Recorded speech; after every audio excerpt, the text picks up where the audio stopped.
Minasan konnichiwa. My name is Andrew and I'm a Japanese primary school teacher. I will be presenting a tutorial on how to record your voice onto your slideshow with Microsoft PowerPoint. This will allow your students to hear your voice as if you are virtually teaching them a lesson. This tutorial will cater for those who can use PowerPoint but have never recorded themselves before. By the end of the tutorial, everyone should be able to have an idea on how to record a slideshow. This tutorial will cover 1. Recording your slideshow with narration and timing. 2. Re-recording any mistakes. There will be 2 ways. 3. Previewing your completed slideshow. Before we begin this tutorial, please ensure that your layout, design, animations, and transitions, if any, are completed, since the steps of this tutorial will be based on a completed and fully animated slideshow. This is a PowerPoint story that I have created last year for my Foundation to Grade 2 students. They were learning about flowers. Usually I tell this story using a variety of gestures and shuwa, but for the purpose of this tutorial I will record it as if I am telling a story. I have already finished my slides, layout, animation, and the sequence of animations. And I also have no videos to play. I will record the whole slideshow. Please be aware, due to this time limit, there will be a transition time to show the process of the slideshow recording production. Let's begin. Hajimemashou. On the top of the PowerPoint window, there is an orange bar with different tabs. That's your ribbon. Click Slideshow. If you are starting to record, you can click the Record Slideshow button, or click on the arrow and click Start Recording from Beginning. A window with 2 options will appear. Select what you want to record before you begin recording. Take note, I will not be recording with the ink and laser pointer due to calibration issues, but I will still record my voice.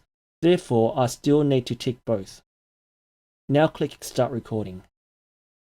On the top left-hand corner, there are 3 buttons and 2 timers.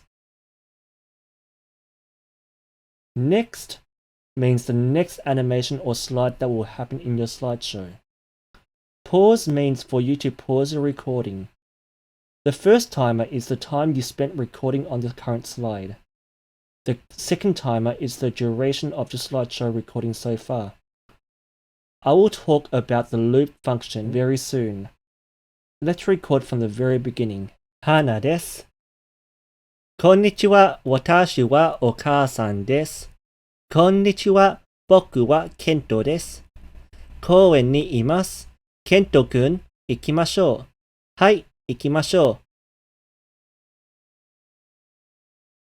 Okaa-san, mite mite, nan desu ka?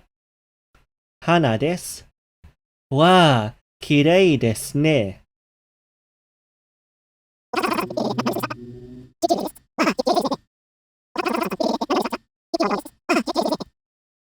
Okaa-san, mite mite, nan desu ka? Hara desu. Whoops, I've made a mistake. Now I will show you how to re-record your mistakes so you make sure that your recording is clear. Method 1. Click on the loop button. Notice how your timers have changed.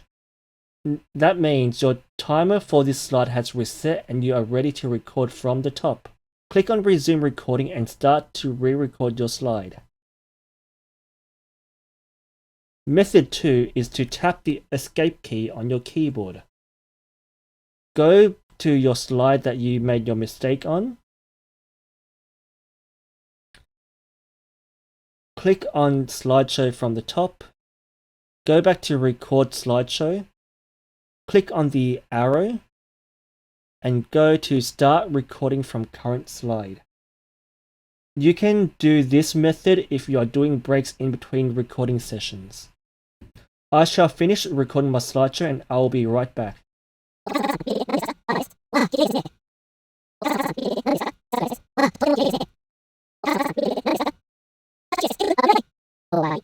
Okay, now we're on to previewing our slideshow, which is the last part of our tutorial. If you want to preview a slideshow and see what you have produced, this is what you do. First, click Slideshow at the top. You will have a variety of options. We're going to look at these two options. From beginning means you want to start from the beginning of your slide. From current slide is jump right into the show at this slide and watch it from there. You can watch it from these two options, or you can go to the bottom where it says Slideshow. When you click on that, it goes to the beginning. As the slideshow is running, do not press anything on your laptop. If you do that, your animation might jump ahead. However, it's okay because the next animation will be in line with your narration. So let's have a look at what we have produced so far from the beginning. Let's watch. Anna です。こんにちは。私はお母さんです。こんにちは。僕はケントです。公園にいます。ケント君、行きましょう。はい、行きましょう。In conclusion, recording your slideshow is a powerful tool to teach lessons or tell stories to your students. It does not have to be online learning where you use PowerPoint as a tool to record your voice. You can use this within schools as well. Thank you all for watching, and I hope this tutorial is helpful. それでは、アンドリューでした。ありがとうございました。